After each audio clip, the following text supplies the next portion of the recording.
관세를 받건 말건 뭐 하건 결국엔 이렇게 올라갈 만한 친구들이 누가 있을까? 그런 관점에서 이제 제가 제일 좋다라고 생각하는 첫 번째, 트럼프가 사실상 관세를 매기기 어렵거나 오히려 트럼프가 필요로 하는, 그러니까 괜히 얘네들이 지금 시장이 막 흔들리는데도 크게 상대적으로 잘 버티면서 추세가 무너지지 않는 이유이기도 합니다.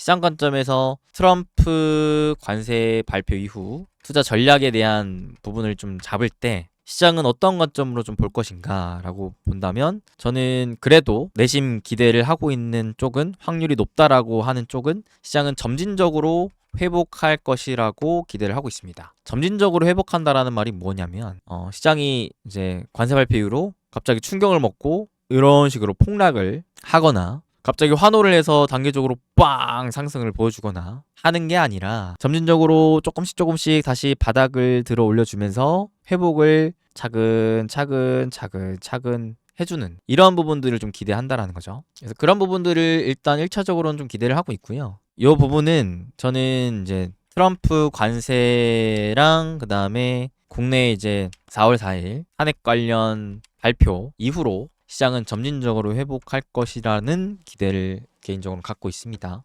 물론 시장의 변동성은 단기적으로 좀 이어질 수 있겠죠. 이게 무슨 말이냐면은 방향성 자체는 이런 식으로 이제 올라가는 게 아니라 왔다리 갔다리 하는 게 이제 크면서 올라갈 수 있겠다. 저는 좀 그렇게 시장을 바라보고 있습니다. 그래서 이럴 때는 사실 투자자로서 어떤 식의 투자를 하는 게 좋을까를 생각을 해본다면, 저는 단기적으로는 사실 무리할 필요가 없다 라고 생각을 하고요. 오히려 이럴 때일수록 좀 더 장기적으로 투자 관점을 생각하면서 길게 이제 보는 것이 좀 필요하다라고 보고 있어요. 장기적으로 이렇게 스무스하게 내가 다시 이쪽으로 올라갈 것을 기대할 수 있다고 봤을 때, 만약에 이와 같은 우여곡절이 있을 것이다 라고 본다면 차분하게 빠지면 조금씩 사 모으고, 단기적으로 좀 반등을 크게 줬다고 생각하면 분할 매도를 좀 하고, 그 다음에 또 빠지면 분할 매수를 좀 하고, 단기적으로 오르면 좀 분할 매도도 좀 하고, 이런 식으로 내가 현재 보유하고 있는 현금 비중이 저 같은 경우에는 한 10에서 20% 정도를 보유하는 게 좋다라고 봤을 때, 요 안에서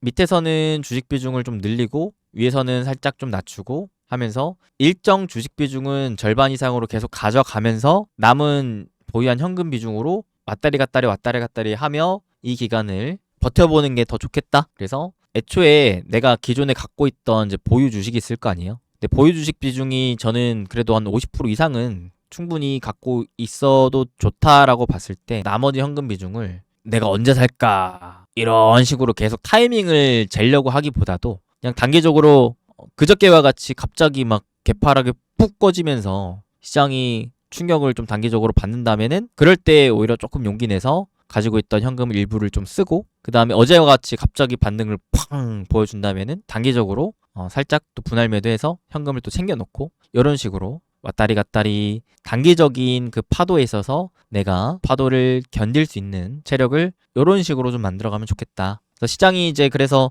쭉 장기적으로 봤을 때는 크게 막 재미없는 것 같다라는 생각이 들면서도 매매를 사고 팔고 하는 식으로 활용을 하다 보면은 내 계좌는 이제 이걸 잘 하시는 여부에 따라서 오히려 이렇게 점진적으로 이제 불어나는 흐름들까지도 여러분들 만드실 수 있겠죠. 그래서 지금은 또 아예 아무것도 안 하는 것도 아닌 것 같고요. 그렇다고 또 너무 무리하는 것도 아닌 것 같고요.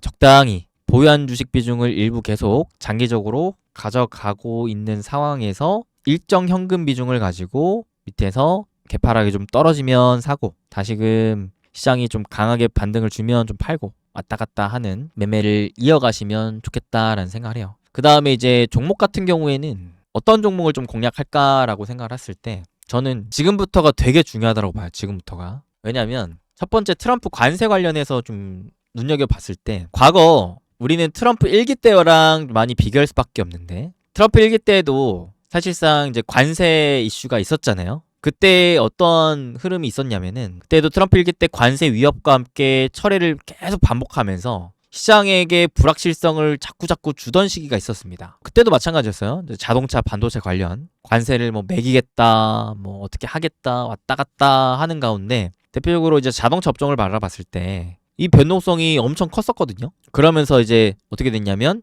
점진적으로 주가가 하락하게 되는 흐름을 맞이했었습니다. 실제로 관세를 부과한 게 아닌데 부과할까 말까에 대한 불확실성 때문에요. 왜냐면 주가 입장에서 가장 큰 악재는 불확실성이거든요. 어떻게 될지 모르겠는, 당장의 시한폭탄이 터질까 말까 불안한 그런 상황이 투자자들 입장에서는 가장 안 좋은 악재의 상황이라고 볼 수가 있겠는데, 그때 트럼프 1기 때도 그 불확실성 시기 때 자동차를 비롯한 관세에 대한 우려가 있던 업종이 많이 흔들렸다라는 거죠. 그러다가 관세 위협이 계속 지속되는데도 중간중간에 주요한 협정을 타결하면서 관세 리스크는 계속 남아 있었긴 했지만 불확실성 자체가 축소되다 보니까 주가가 어떻게 됐냐면 슬슬 이제 바닥을 좀 잡더니 점진적으로 회복되는 흐름을 볼 수가 있었어요. 그러니까 이게 뭐냐면 이런 거예요. 내가 복싱을 한다고 봅시다. 상대방이랑 싸워요. 그러면은 처음에는 어떤 펀치를 날릴까? 아, 저 사람은 펀치가 맞으면 얼마나 아플까? 아, 어떡하지? 하면서 막 마음을 졸이고 있어. 그럴 때가 제일 심장이 막 요동치고 심장이 막 배 밖으로 막 뛰쳐나올 것만 같고 막 정말 막 괜히 식은땀이 흐르고 막 그러겠죠. 근데 막상 펀치를 빵 맞아봤네. 빵 맞아봤는데 아프긴 한데 죽을 만큼은 아니네 하면서 거기에 맞춰서 내가 슬슬 펀치에 적응을 하면서 피할 건 또 피하고 내가 또 맞출 건 맞추고 하면서 계속 싸워 나간다라는 거 아니겠습니까? 그러니까 그렇게 본다면 지금은 트럼프가 어떤 펀치를 날릴지 우리가 잘 몰라요. 그게 그래도 점점 협정 타결로 들어가면서 실질적으로 트럼프도 또 발표해 주면서 반격을 한다라고 이제 볼 수 있는 겁니다. 그 이후로는 실질적으로 실제 이제 가치에 수렴하면서 주가가 움직입니다. 그때 당시에는 이제 코로나가 터져가지고 관세랑 무관하게 시장 자체가 그냥 모조리 박살이 났었어서 다시금 무너졌지만 지금의 시기라고 한다면 마구 흔들리다가 어느 순간 바닥을 잡고 회복한 이후로는 제 갈 길 간다. 좋은 놈은 또 좋은 놈대로 갈 길 가고 안 좋은 놈은 또 안 좋은 놈대로 갈 길 가고 또 고만고만한 놈은 그냥 고만고만한 대로 갈 길 간다 라는 거죠. 그래서 이럴 때일수록 저는 어떠한 판단이 중요하다고 생각하냐면 관세를 받건 말건 뭐 하건 결국엔 이렇게 올라갈 만한 친구들이 누가 있을까라고 보는 거죠. 그거를 우리가 미리미리 좀 공부를 해놓고 이렇게 좀 흔들리는 구간에서 차근차근히 좀 사모으는 관점으로 접근을 한다면 이런 시절이 쭉 또 시간이 지남에 따라서 풀리고 더 올라가는 흐름들을 이후로 기대할 수가 있기 때문에 저는 이게 과연 누가 될까? 그 주인공을 계속 찾고 차근차근 분할 매수의 관점으로 내 걸로 만들자라는 게 제 입장입니다. 그런 관점에서 이제 제가 제일 좋다라고 생각하는 첫 번째, 트럼프가 사실상 관세를 매기기 어렵거나 오히려 트럼프가 필요로 하는, 그래서 저는 이렇게 표현을 해요. 미국이 필요로 하는 그런 산업, 그런 기업, 본인이 필요로 하는데 관세를 막 팡팡팡 때리기가 쉽지가 않겠죠. 그리고 미국이 또 필요로 하기 때문에 실제로 돈도 그만큼 많이 벌어갈 수가 있을 테고요. 실질적인 가치의 상승과 더불어 그 흔들림의 여지도 그렇게 크지 않을 수 있는 그런 쪽을 저는 가장 넘버원 픽으로 봅니다. 대표적으로는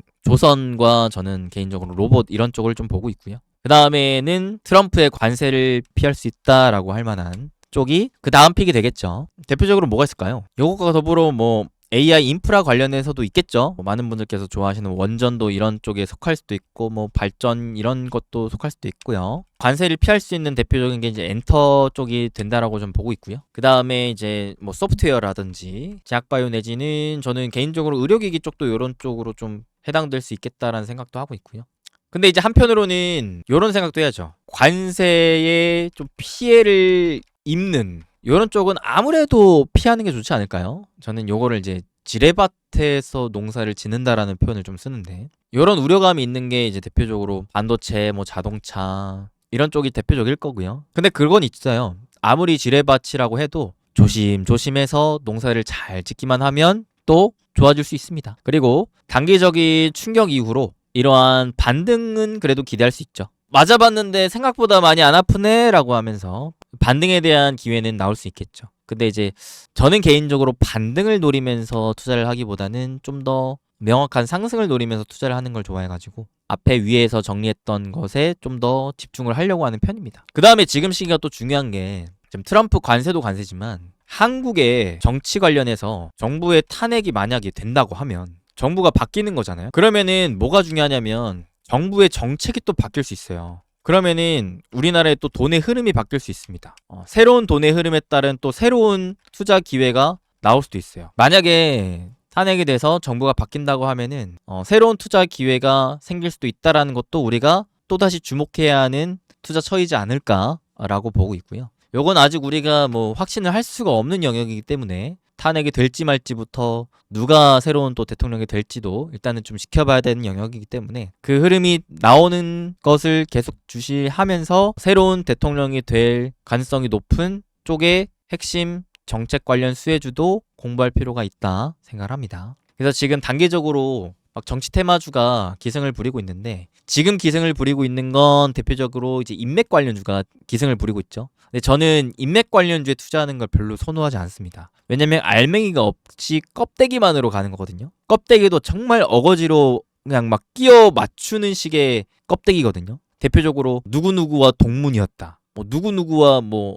어떤 관계가 있다. 실제 그래서 뭐 정말 구체적인 사업을 해서 뭐 앞으로 돈을 벌 거야 라는 것도 명확하지가 않은데 그냥 뭐 그런 관계 하나만으로 어거지로 엮어서 올라가는 케이스가 대표적인 인맥 관련주이기 때문에 저는 예나 지금이나 그런 인맥 관련주에 투자하는 걸 별로 좋아하지 않습니다. 실제로 대권 후보자라든가 아니면 기업 관계자가 둘 중에 하나라도 나는 관계가 없어요 라는 이야기 하나만 나와도 주가가 그냥 하한가 바로 가버리는 건 한순간이기 때문에 그거는 솔직히 말해서 그냥 도박과 같다라고 생각을 합니다. 다만 이제 정책 관련 수혜는 다르죠. 정책 관련 수혜는 지금부터 차근차근 공부해 놓을 필요는 있다라고 생각을 하고 있습니다. 이 새로운 투자 기회가 뭐가 될지는 또 차근차근 이번 달에 같이 또 공부해 볼 만한 요인이라고 생각을 해요. 저번 달에 제가 많이 얘기 드렸던 게 꽃샘추위가 온다. 단기적인 시장 하락의 가능성을 보면서 대신에 이 꽃샘추위는 위기가 아닌 기회다라는 얘기도 많이 했었고요. 그러면서 이제 왜 꽃샘추위가 올 거냐라고 봤을 때 저는 이제 세 가지 요인을 짚은 거거든요. 하나가 제일 큰 게 사실상 트럼프의 관세고, 둘째가 국내 정치적 불확실성이고, 셋째가 공매도. 이 세 가지에 대한 불확실성이 특히나 이제 3, 4월에 많이 몰려 있었기 때문에 이걸로 인한 이제 시장의 좀 변동성이 많이 좀 커질 수 있고 흔들릴 수 있는 여지가 있다. 이런 얘기들을 몇 차례 드릴 바 있었는데 지금은 저는 이제 점점 4월 시작한 입장에서 위의 불확실성 요인들이 해소가 되면서 시장은 점진적으로 회복할 것을 이제 기대하고 있는 입장이거든요. 반대로 이제는 앞전에는 이 이벤트가 계속 다가오는 입장이었기 때문에 점점 이런 느낌인 거죠. 시한폭탄이 있는데 불꽃이 이렇게 심지가 있어서요. 얘가 막 이렇게 타고 있어요. 타고 있는데 점점 타들어가면서 이제 끝을 향해 오고 있는 거야. 그러니까 사람들 입장에선 어떻게 생각해요? 조만간 이거 터지겠구나, 불안해라, 이러고 있겠죠. 그러면서 이게 예를 들어 한 달, 2주, 1주 이렇게 점점 코앞으로 오면 올수록 사람들이 아이고 미쳐버리겠다, 이거 어떻게 터지면 빵 하면 얼마나 아플까 이러고 있는 상황에서 시장이 점점 많이 흔들리고 힘든 국면을 맞이했단 말이죠. 근데 시장 입장에서 사실 이럴 때가 제일 힘든 거거든요. 이럴 때 어머나 세상에 이거 터지면 어떡해 하면서 조마조마하면서 마음 이제 졸일 때, 그럴 때가 제일 힘들고, 막상 이게 칙 하면서 폭탄이 안 터져. 그러면 뭐야 하면서 제 갈 길 가고 막 신나가지고, 또는 얘가 혹시라도 정말 이제 터졌는데 뭐야 뭐 죽을 정도는 아닌데 하면 또 그제서 이제 슬슬 정신을 차리고 다시 또 가요. 그게 이제 시장인데, 잘 보시면 트럼프의 관세는 사실상 이제 내일이 디데이고요. 지금 트럼프 관세 입장에서는 제일 불안에 떨 때죠. 카운트다운 하면서. 그리고 국내 정치적 불확실성은 이제 또 4월 4일 날 또 예정이 잡혀 있고요. 공매도 재개는 이제 끝났죠. 사실 재개가 됐잖아요. 그죠? 이건 이제 더 이상 우리의 앞길을 가로막는 불안 요소는 아닙니다. 그러면 이제 점점 어떻게 될 거냐면은 이제 트럼프 관세도 한 차례 큰 불안감은 해소될 가능성이 좀 높다라고 봐요. 물론 트럼프 관세라는 게 없어지는 게 아니라 계속 가는 이슈라 우리의 발목을 계속 붙잡긴 하겠지만 처음이 힘들지 그 다음부터는 질질질질 끌면서 갈 수가 있거든요. 정치적 불확실성도 어찌됐든 발표가 나는 거다 보니까 시간이 걸릴 뿐 점점 이런 것들이 해소될 가능성이 좀 높다라고 봐요. 그 자체가 아까 말씀드렸다시피 이제 점진적으로 시장의 회복을 기대하는 거죠. 근데 이제 이런 관점으로 봤을 때 그렇다면 앞으로 만약에 이제 시장이 또 회복을 한다면 그 중에서도 어떤 주식이 오를까? 이런 생각을 또 해봐야 되지 않겠습니까? 우린 또 투자자이기 때문에 시장이 오를 때 어떤 주식이 더 오를까? 이런 생각을 해봐야 되는데 이런 생각을 할 때 있어서 앞선 이제 세 가지를 다시 보는 거죠. 위에서 봤던 게 트럼프 관세 관련해서는 이러한 것들, 그리고 정부 탄핵 관련해서는 또 새로운 기회들이 뭔가 나올 수도 있겠다. 그러면 마지막으로 공매도 관련해서는 공매도 그 자체가 시장과 종목을 하락시키지는 않는다. 그러니까 너무 겁먹진 마셔라 라는 이야기를 많이 드렸었는데 지금 실제로 공매도가 재개된 입장이잖아요. 근데 참 웃긴 게 뭔지 아세요? 공매도가 재개되기 한 달 전부터 시장은 계속 뭐라고 했냐면 공매도를 주도주한테 때릴 것이다. 많이 오른 주식을 공매도를 때릴 것이다. 그러니까 주도주를 팔고 떠나야 된다. 이런 얘기들 많이 했었는데 막상 공매도가 재개되니까 주도주는 오히려 안 떨어지고 버티면서 오히려 올라갔어요. 공매도를 하기 위해서는 주식을 빌려야 됩니다. 그 빌리는 거를 우리는 보통 이제 대차거래 잔액이 늘었다고 표현을 해요. 해당 주식을 많이 빌려간 거죠. 물론 공매도를 한다고 해서 무조건 주가가 떨어지는 것도 아니지만 근데 어찌됐든 간에 최근 들어서 공매도가 재개되기 전에 이 대차거래 잔액, 즉 주식을 많이 빌려간 대표적인 게 2차전지였어요. 2차전지. 기존의 주도주인 뭐 조선, 방산, 로봇 이런 쪽이 아니라 2차전지는 그야말로 소외주였잖아요. 소외주. 계속 바닥을 뚫고 내려가는 주식이었는데 그쪽을 한번 그냥 더 공매도를 한 거죠. 왜 공매도를 했을까요? 시장이 미리 얘기했던 것들과 완전 정반대 아니에요? 시장은 많이 올라간 주식을 공매도 때린다라고 얘기했었는데 에코프로 BM 같은 경우 계속 그냥 두드려 맞던 주식인데 여기서 맞고 더 떨어졌어요. 신저가를 또 쓰면서 내려갔습니다. 근데 제가 이제 이 공매도 관련 질문을 하실 때도 이러한 얘기들을 몇 차례 하긴 했거든요. 여러분들이 만약에 A라는 주식을 매도한다고 생각을 해보세요. 왜 팔고 싶을까요? 이게 조금 이해가 안 된다면은 B라는 주식을 매수하고 싶어요. 왜 사고 싶을까요? 우리는 수익을 내기 위해서 주식을 삽니다. 그럼 당연히 수익이 날 것 같으니까 주가가 올라갈 것 같으니까 사죠. 반대로 매도하고 싶어요. 팔고 싶어요. 왜요? 하락할 것 같으니까. 그래서 공매도 하는 거예요. 그래서 빌려서 파는 겁니다. 그래서 제가 이 공매도 그 자체를 볼 게 아니라 주가는 항상 이 본질을 보셔라. 실적과 기대감이다. 주가가 떨어질 것을 기대하는 사람들은 실적이 앞으로 더 떨어질 것을, 기대감이 앞으로 더 떨어질 것을 생각하기 때문에, 주가가 떨어질 것을 생각하기 때문에 공매도를 하는 것이다. 반대로 실적이 막 앞으로 좋아져. 기대감이 앞으로 계속 커져. 이런 주식은 주가가 올라갈 가능성이 높은데 그런 주식을 매도한다? 앞뒤가 안 맞죠. 그러니까 이게 사실상 주도주. 계속 실적이 증가하고 또는 기대감이 계속 커질 수 있겠는 그런 걸로 계속 올라가는 주도주. 그래서 실제로 주도주는 섣불리 공매도를 못해요. 실제 공매도가 금지되기 이전에서도 이 대차장고가 주도주 기준으로 늘어났던 종목들이 많았었는데 이때 시절에 공매도가 됐었어요. 그때 여기 보면 파란색이 대차장고입니다. 주식을 많이 빌렸다라는 거예요. 이거는 공매도의 선행지표로 우리는 보통 부릅니다. 왜냐하면 공매도를 하려면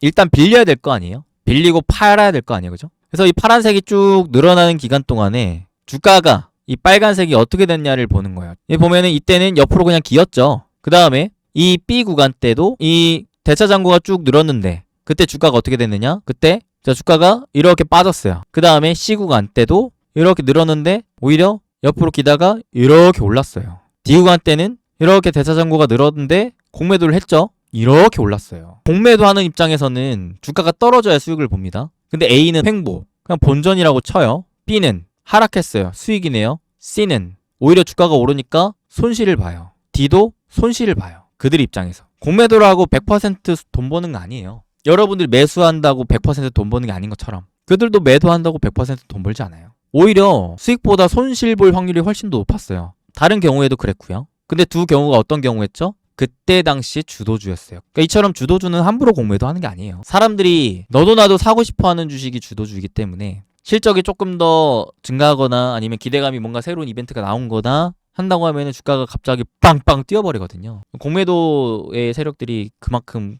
단기적으로 큰 손실을 입을 수가 있죠. 그러니까 현실적으로 그들 입장에서는 제일 안정적인 공매도 처는 실적이 불안하거나 기대감이 불안하고 꺾이는 이런 쪽을 주가가 떨어질 것을 예상하면서 공매도 치는 거죠. 그 관점에서 많이 오른 것도 없는데 공매도를 해요? 이거는 어떤 말로도 바꿀 수 있냐면 많이 올라갔다고 해서 더 오르지 못한다라고 생각하는 것과 똑같아요. 주가는 추세이기 때문에 오히려 이렇게 방향성을 하방으로 계속 트는 주식이 더 떨어질 가능성이 매우 높아요. 그래서 하락 추세의 종목을 섣불리 공략하면 안 되는 이유이기도 해요. 확실하게 상승할 만한 뭔가가 나와줘야지 공략을 할 만하지, 그게 아니면 방향성은 계속 하방으로 가고 있습니다. 극단적으로 보면 실적만 보더라도 계속 매출액과 영업이익이 꺾여만 가는데 계속 적자가 이어지고 있는데, 이게 만약에 뭐 흑자로 전환한 게 아닌 상황에서 뭔가 턴을 기대할 수 있을까? 실적은 일단 기대가 안 되고 2차전지가 기대할 게 있을까? 라고 봤을 때 사실 좀 물음표가 있죠. 그러다 보니까 이거는 뭐 많이 올랐거나 떨어졌다 이런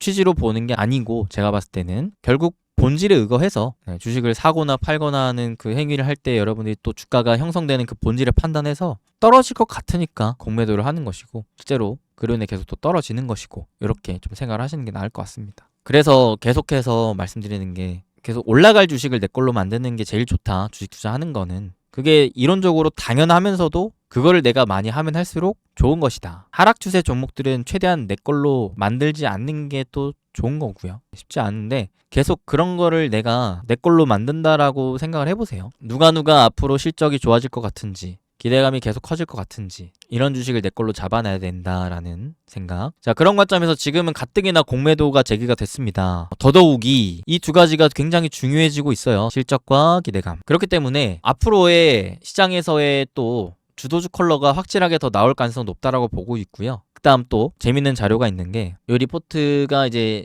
KB에 나온 4월 전략 관련 리포트인데, 그 중에 일부 내용을 같이 보자면, 공매도 재개, 그 다음은 이라고 얘기를 하면서, 공매도 재개가 되면서 배터리, 화학 등 대차 잔고가 많이 증가했고 공매도가 원래 활발했던 업종 위주로 급락이 나타났다. 반면 기계, 방산, 우주 등의 수익률 상위 주도주들은 비교적 방어력을 보여주고 있다. 좀 전에 우리가 짚었던 내용이죠. 자, 근데 어떤 포인트를 우리가 좀 볼 필요가 있냐면, 과거에 공매도가 재개된 이후에서 수익률이 어떤 것들이 좀 좋았었는가, 요걸 한번 판단해 보는 건데, 어떤 특징이 있었냐면은, 대차 잔고가 많이 늘어난 업종이 수익률 하위에 머무르는 상관성이 2주에서 3주 정도 유지되었대요. 결국 공매도라는 게 뭐예요? 내가 A라는 주식을 앞으로 주가가 하락할 것 같다고 생각을 해서 팔고 싶은데, 매도하고 싶은데 A 주식이 없네? 일단 A 주식을 빌려서 얘를 공매도를 해. 팔아요. 그 다음에 주가가 쭉 떨어져요. 그러면은 예상대로 주가가 떨어졌군 하면서 밑에서 싸게 다시 사요.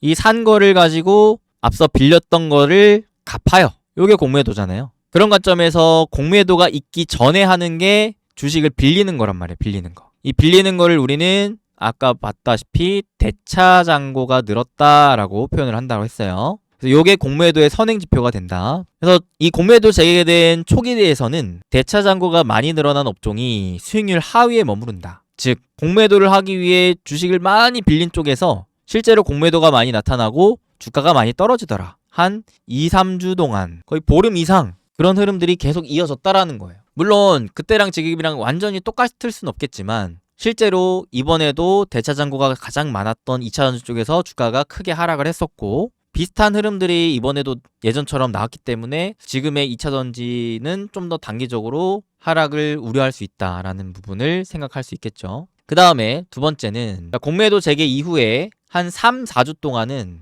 어떠한 양의 상관성을 유지하느냐, 재개 전의 주도주가 재개 후에도 한 달 동안에는 계속 주도주의 지위를 유지했다라는 거예요. 여러 가지 이제 제 나름대로 근거들이 있는데, 그 중에 하나의 근거가 요거예요. 공매도 재개된 이후로도 약 한 달 정도까지는 기존의 주도주가 계속 주도주의 지위를 유지하더라. 그 다음에 또 어떤 특징이 있냐면, 결국에는 앞으로는 점점 더 실적과 기대감의 영역에 시장이 더 예민할 수 있다. 그 중에서도 좀 더 이제 실적 부분을 많이 보겠죠. 지금은 이제 기대감 영역이 아무래도 좀 물음표가 쌓여 있는 상황이니까, 시장 자체가 단기적으로 이제 실적에 대한 부분을 더 많이 포커싱이 맞춰질 텐데, 그래서 자료를 보니까 어떤 쪽의 업종들이 매출액 성장률과 영업이익 성장률이 높은가. 투자는 과거를 보고 하는 게 아니라 미래를 보고 하죠. 지금 다가올 미래인 2, 3, 4분기의 흐름을 봤을 때, 첫 번째 매출액 성장률이 누가 좀 높을까, 두 번째 영업이익 성장률이 누가 좀 높을까를 따져본다면, 매출액 성장률부터 보니 방산우주 쪽이 확실히 좀 높네요.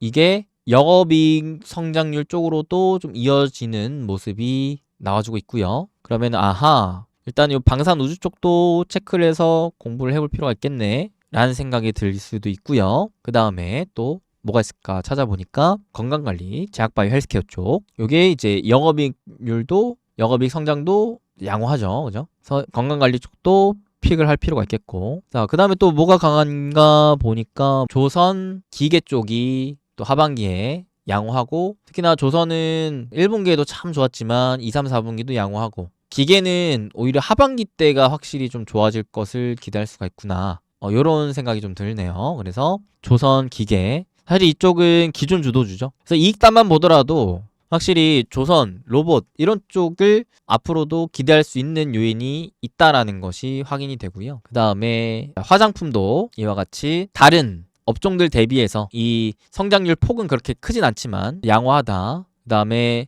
엔터 쪽이 또 화장품보다는 하반기로 갈수록 매출과 영업이익에 대한 성장률이 더 높긴 하네요. 미디어 엔터 쪽, 그리고 화장품도 배터리 부분이 그래도 3분기 이후로부터는 앞전 마이너스에서 탈출해서 좀 반전세를 기대해볼 만하다. 실적 기준으로 본다면. 여기 보시면은 소프트웨어도 있네요. 소프트웨어. IT 하드웨어도 그렇고요. 반도체도 그렇고요. 지금 소프트웨어, 하드웨어, 반도체, 그 다음에 배터리까지. 이쪽 친구들은 하반기를 좀 기대해 볼 만한 상황이라고 좀 보이시네요. 그죠? 쭉 보니까 지금 2분기부터 하반기까지 요게 이제 로봇, 조선, 방산이라고 보면 돼요. 실질적인 주도주죠? 주도주가 하반기까지도 실적에 대한 모멘텀이 두드러지는구나 라는 게 눈에 보이는 거고, 두 번째가 건강관리, 제약바이오 헬스케어. 이쪽도 이익단이 괜찮구나. 그러니까 괜히 얘네들이 지금 시장이 막 흔들리는데도 크게 상대적으로 잘 버티면서 추세가 무너지지 않는 이유이기도 합니다. 실적이 바탕되어 있기 때문에 그래요. 그 다음에 그보다는 성장률이 좀 미진하지만 기대를 할 수 있을 만한 부분이 그래도 화장품 엔터 쪽이라고 볼 수가 있는 거고, 그 다음에 지금은 매우 힘들지만 하반기부터는 그래도 회복세를 전망해 볼 수 있을 만한 쪽은 전반적인 IT, 이렇게 체크가 됩니다. 근데 주가는 실적으로만 보는 게 아니라 기대감까지 봐야 된다. 그럼 이 중에서도 기대감이 같이 갈 수 있을 만한 게 또 뭐가 있을까, 이런 것도 추려야 되겠죠. 그랬을 때 아무래도 아랫단보다는 윗단이 좀 더 매력적으로 보이네요. 왜냐하면 IT 분야는 아무래도 관세에 대한 리스크가 좀 있기 때문에 사실상 기대감보다는 좀 우려감이 지속적으로 남아있는 쪽이라 생각이 들고요. 오히려 이제 윗단은 기대감의 영역이 좀 커질 수가 있는, 오히려 또 관세도 회피할 수 있는 쪽이 윗단이 있다. 이렇게 좀 볼 수가 있을 것 같습니다. 그래서 제가 봤을 때는 여전히 기존의 주도주뿐만 아니라 추가적으로 본다면 우주라든지 아니면은 뭐 화장품이라든지 엔터 쪽까지 좀 같이 보시는 게 나을 수 있겠다. 다만 윗단에 있는 친구들은 좋았는데 앞으로 더 좋아지려고 하는 친구들, 근데 밑단에 있는 친구들은 안 좋았는데 앞으로 좋아지려고 하는 친구들, 이거를 우리는 보통 뭐라고 부르냐면 턴어라운드라고 불러요. 턴어라운드. 바닥에서 방향이 바뀌어서 올라온다. 보통 주가가 이런 턴어라운드가 나올 때도 꽤나 올라가는 경향이 있거든요. 워낙 주가가 또 바닥에서 좀 싼 국면에서 이제 막 올라오려고 하는 종목들이 있다 보니까 이제 좀 더 탄력이 있는 거죠. 이런 쪽을 관심을 그래도 가져보는 것도 나쁘지 않다. 대신에 시선은 좀 더 뒤로 놔둬야 될 것 같다. 그래서 저는 이제 IT, 뭐 반도체라든지 2차전지 이런 쪽도 보시는 거는 오케이. 다만 너무 급하게 볼 필요까지는 없고, 최소한 이렇게 무너져가는 추세가 다시 상방으로 확실하게 전환이 됐다라는 거는 확인을 하고 진입을 해도 늦지 않겠다라고 생각을 합니다. 그래서 2차전지 관련해서 사실 질문들이 굉장히 많은데 저는 계속 한결같이 얘기하는 게, 물론 2차전지 뭐 전망에 대해서는 부정할 수는 없지만 공략을 하더라도 최소한 추세가 다시 상승으로 전환된 이후로 보시는 게 좋을 것 같다. 근데 그런 관점이 실적 관점으로 좀 본다면 올해 하반기가 그래도 반등 회복세를 기대할 수 있을 만한 요인이 만들어질 수 있는 지금 기대감이 있으니까 일단 차분하게 한번 보면서, 단기적으로는 또 공매도 때문에 주가가 한 번, 두 번 휘청일 수 있는 가능성을 또 배제할 수가 없기 때문에 너무 무리하기보다는 좀 더 차분하게 좀 흐름을 지켜보셔도 괜찮을 수 있겠다. 그래서 제가 봤을 때는 남은 2분기 내지 하반기 결국에는 기존의 주도주 플러스 우주, 항공, 엔터, 화장품 정도는 계속 볼 필요가 있다 생각을 하는 거고요. 그 다음에 하반기 턴어라운드 관심을 가지는 거는 IT 부분에 뭐 소프트웨어, 하드웨어, 그다음에 반도체, 그다음에 여기에 더해서 2차전지 쪽까지는 관심은 가져보셔라. 그게 요렇게 좀 구분지어서 저도 계속 보고 있습니다. 그래서 여러분들이 투자를 자꾸 막 너무 어렵게 하려고 하기보다는 본질에 의거해서 요거에만 딱 집중해 보세요. 제일 베이스가 돼야 되는 건 아무래도 실적이 맞고요. 근데 실적도 어떤 관점으로 봐야 되냐면 계속 좋은 것보다도 좋아질 거, 얼마나 더 많이 좋아질 거냐, 이러한 성장률 기준으로 보시는 게 좋습니다. 성장률. 아까 데이터도 성장률 관점으로 본 거예요. 업종별 매출액과 영업이익에 대한 성장률의 전망. 지나간 거를 본 게 아니라 앞으로 다가올 거 2, 3, 4분기를 본 거예요. 특히나 반도체 같은 경우에는 대표적인 사이클 산업이기 때문에 레거시 반도체의 경우 이런 것들이 반등할 것을 미리 생각하기 전부터 이미 실적이 최악 바닥을 찍을 때 미리 사는 경향이 있어요. 그래서 반도체가 사실 사이클이 제일 빨라요. 주가가 움직이는 게. 그러니까 그런 관점으로 생각해보면 오히려 반도체는 하반기가 고점일 가능성이 높아요. 실적이 다 좋아진 이후는 오히려 꺾일 일이 남은 거기 때문에. 그래서 반도체 투자하실 때 특히나 레거시 반도체 쪽은 실적이 최악일 때 사서 최고일 때 팔아야 됩니다. 거꾸로 해야 돼요. 계속 이 사이클을 타니까. 그래서 만약에 지금 반도체를 진입을 하는 거면은 너무 크게 욕심을 내는 건 아닌 것 같아요. 물론 사이클이기 때문에 그런 게 있어요. 이제 막 좋았다 나빴다 이런 과정을 겪으면서 투자를 하는 건데, 반도체 투자에 제일 좋은 거는 실적이 이제 가장 최악을 찍을 때 사는 거죠. 이미 이때부터 주가가 바닥을 찍고 한 요 정도 올라 있거든요. 근데 지금이 반도체 실적 사이클상 어떤 상황인 거죠? 턴을 해서 이제 막 요런 시기를 눈앞에 둔 지금 사이클상 요 정도에 있는 거죠. 그러면 주가는 이보다 한 발 더 앞에 있는 상황이라고 보시면 돼요. 그러니까 요 정도를 먹어야 되는 거예요. 요 정도. 그러니까 눈높이를 낮춰야 되는 거고, 다만 사람들은 아무래도 좀 확인하려고 하는 경향이 있기 때문에 그런 흑자 전환과 실적이 좋아지는 것에 대한 확인이 있었을 때 플러스에 대한 확인, 수급이 단계적으로 쫙 오기도 합니다. 그래서 보통 이 마지막 사이클의 파동의 이 마지막 부분이 앞선 때보다 주가 상승이 좀 다이나믹하게 나오긴 해요. 근데 이제 주의해야 될 거, 이때가 고점이다. 괜히 더 욕심냈다가 매도를 못하면은 완전히 그냥 또 막 1, 2년 물릴 수 있죠. 그거는 좀 주의가 필요합니다. 그래서 저도 지금 시기에 반도체를 얘기하는 게 좀 조심스럽긴 해요. 그래서 제가 봤을 때는 좀 더 안정적인 쪽으로 계속 더 얘기를 드리고 싶고, 기존의 주도주와 함께 이런 연결고리가 맺어질 수 있는 쪽, 턴어라운드는 그나마 이제 반도체보다는 이제 하드웨어나 소프트웨어 단에 보거나, 아니면 완전히 진짜 소외되어 있는 2차 전지를 이제는 슬금슬금 보려고 하거나 하는 게 차라리 나을 수 있겠다.